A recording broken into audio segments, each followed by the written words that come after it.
ঈদযাত্রায় মহানগরের বাস দিয়ে যাত্রী নিয়ে ঢাকার বাইরে যাওয়া যাবে না বলে জানিয়েছেন ডিএমপির ট্রাফিক বিভাগের অতিরিক্ত কমিশনার মুনিবুর রহমান। দুপুরে ডিএমপির মিডিয়া সেন্টারে ঈদ উপলক্ষে ট্রাফিক বিভাগের এক সংবাদ সম্মেলনে একথা জানান তিনি। বলেন, যদি কেউ যাত্রী নিয়ে ঢাকার বাইরে যায় তাহলে তাৎক্ষণিক মামলার প্রয়োজনে রুট পারমিট বাতিল করা হবে। তাৎক্ষণিক ব্যবস্থা নেওয়া না গেলেও ভিডিও করে রেখে ঈদের পর ব্যবস্থা নেওয়া হবে।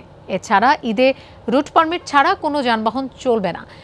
এ সময় তিনি আরও জানান, মোটরসাইকেলের ঢাকা ছাড়া যাবে, তবে হেলমেট ও গতি নিয়ন্ত্রণ করতে হবে, তবে ৩ জন ওঠা যাবে না।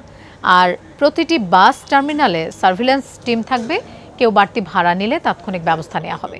এছাড়া সদরঘাটে লঞ্চ টার্মিনাল ঘিরে যাতে যানজট না হয় সেজন্য পর্যাপ্ত ব্যবস্থা নেওয়া হয়েছে বলেও জানান ডিএমপি ট্রাফিক বিভাগের অতিরিক্ত কমিশনার। ঢাকা মহানগরী হতে দূরপাল্লার ফিটনেসবিহীন এবং রুট পারমিটবিহীন বা অননুমোদিত রুটে কোনো বাস চলাচল করবে না। বাসের সাথে সংশ্লিষ্ট সকলে এই বিষয়টি কঠোরভাবে মেনে চলবেন এবং কর্তৃপক্ষকে সহায়তা করবেন, এটাই আমরা আশা করি।